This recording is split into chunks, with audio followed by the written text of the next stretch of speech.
Premabai. Kasi is a place near the Ganga river. Everywhere we see a lot of temples. Very pious place. Why is this place so precious?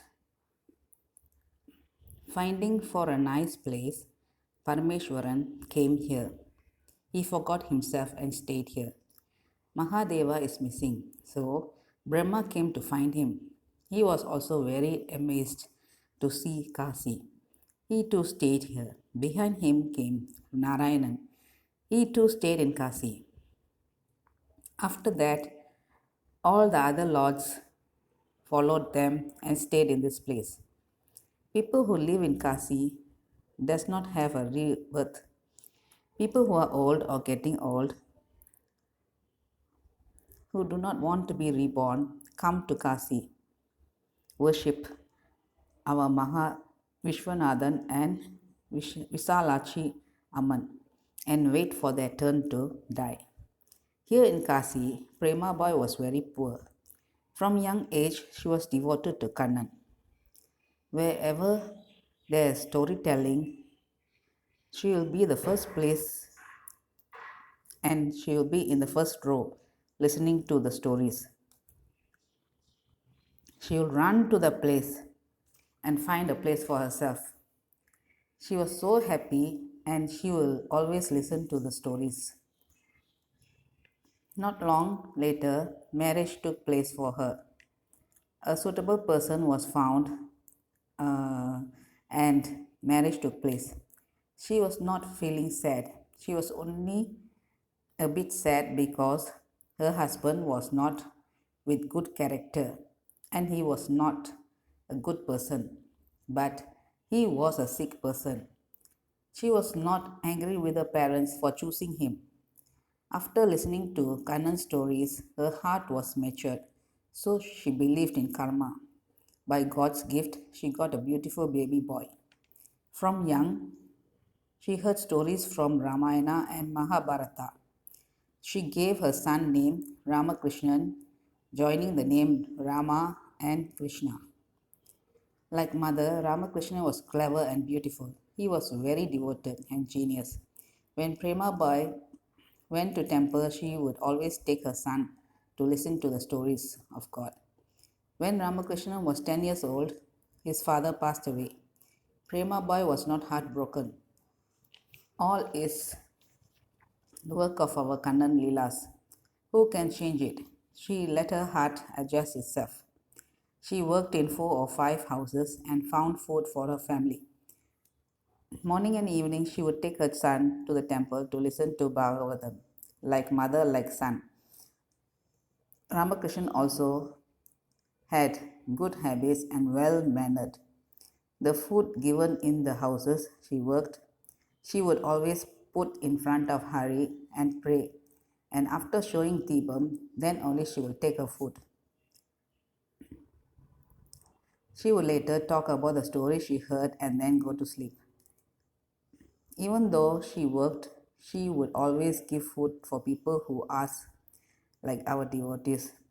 That day, as usual, when they were about to go to a temple, a devotee came asking for food. I'm very hungry, Amma. Please give me something to eat, he said. Premabai's heart was on listening to Bhagavatam, story about Kannan doing naughty things in Yashoda's home. She was so excited to hear about it. She had to prepare food for the devotee, so she asked her son Ramakrishnan to go and listen.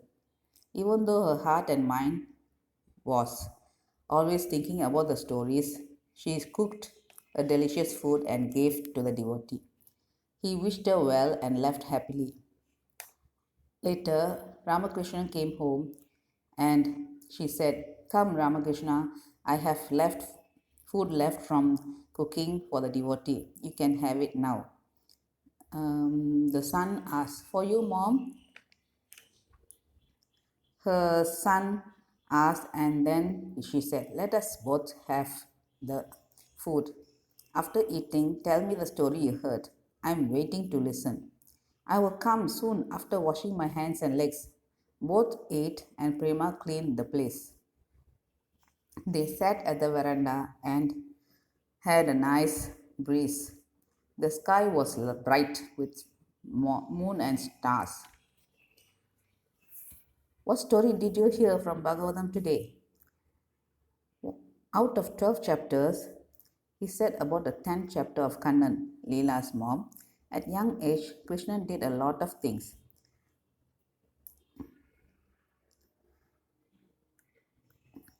Come on, tell me, I want to listen, she said eagerly. He started to say about Kannan, where he stealed butter and breaking the butter pots, and Yashoda, on seeing Kannan eating butter on sitting on the ural, that is a place to grind flour. She tied him with the ural and left him to do her job in the kitchen. After leaving, after seeing her go with his corner eye, he started to slowly crawl. He pulled the ural together with him and went to the trees, his knee on the sand ground. With his dirty palm, he kept on crawling till he went to the two marudam trees. Do you know why he went to the trees, Mom? Ramakrishnan asked, like a young child. He continued to say, those two trees were actually Guberan's sons, Nala Guben and Manikavan. Due to Naradar's curse, they became trees. Krishna knew it and crawled slowly to release them from their curse. He went inch by inch and he pulled the ural together in between the trees and saved them from their curse. Ramakrishna was telling the story interesting. Premabai forgot herself. She forgot Ramakrishnan. She went to the time when Krishnan was living, crawling, little Krishnan, smiling, looking at her. She was emotional. You, your legs hurt. You shouldn't be in the sand. Your knees are hurting. Your body is tied with rope. It would have become red with pain. I will untie the rope. Krishna, come to me, she said as she called Manivanna, Kanna. She tried to get up and run to him, but fell and fainted. Her voice calmed down, her eyes closed, her lips had a satisfied smile. She reached Govinda's feet. Her truthful bhakti.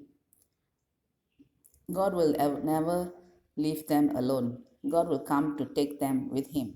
Prema Boy has shown proof about it. The end.